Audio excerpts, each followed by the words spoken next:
मौजूदा सरकार की जो पार्टी है और उस पार्टी का जो मातृ संगठन है उसने कई वर्षों तक तिरंगे को नहीं माना, संविधान को नहीं माना। संविधान को लेकर के उसका दोहरा चरित्र है। कल ही देश ने देखा कि दिल्ली यूनिवर्सिटी में मनुस्मृति एलएलबी में पढ़ाए जाने का प्रस्ताव की खबरें आई। मन में कुछ और है, बातें संविधान की हैं।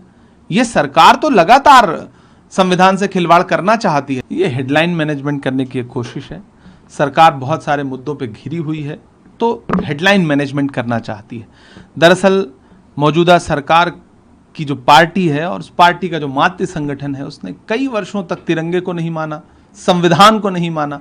और आज भारतीय जनता पार्टी के बड़े बड़े नेताओं ने पिछले चुनाव में, लोकसभा चुनाव में अनंत हेगड़े से लेकर के लल्लू सिंह से लेकर दिया कुमारी से लेकर के उनके पोस्टर बॉय अरुण गोविल तक ने संविधान बदलने की बात की। और अगर ये संविधान के रक्षक बनने की बात कह रहे हैं तो आज तक इन्होंने अपने नेताओं पे कोई कार्रवाई तक नहीं की। हमने लगातार संविधान बचाने की बात की। राहुल गांधी जी ने संविधान लेकर के देश को बताया कि संविधान यह है और हमें इस संविधान को बचाना, और जनता ने उस पर मोहर लगाई। 4 जून को यह तय हो गया कि 4 जून दरअसल मोदी मुक्ति दिवस है। जयराम रमेश जी ने बहुत अच्छी बात कही है।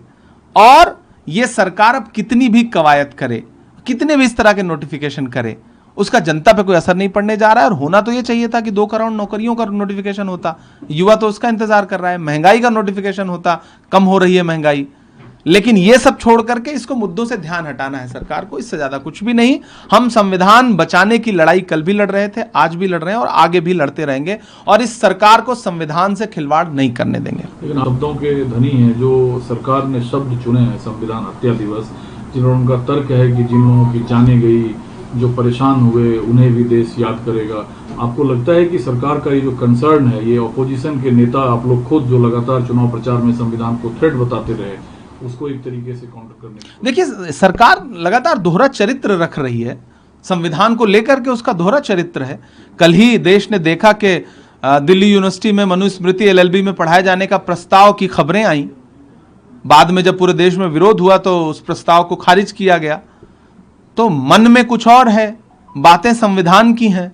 ये सरकार तो लगातार संविधान से खिलवाड़ करना चाहती है। लेकिन अच्छा है कि देश ने एक मजबूत विपक्ष दिया है और इस बार हम संविधान से रत्ती भर भी खिलवाड़ इस सरकार को नहीं करने देंगे। कितने भी नोटिफिकेशन करके ध्यान हटाने की कोशिश करें, लेकिन आने वाले विधानसभा चुनाव में आप देखिएगा कि जैसे लोकसभा में देश ने सबक सिखाया इनको, वैसे ही और पुरजोर तरीके से महाराष्ट्र में, हरियाणा में और झारखंड में देश इनको सबक सिखाएगा।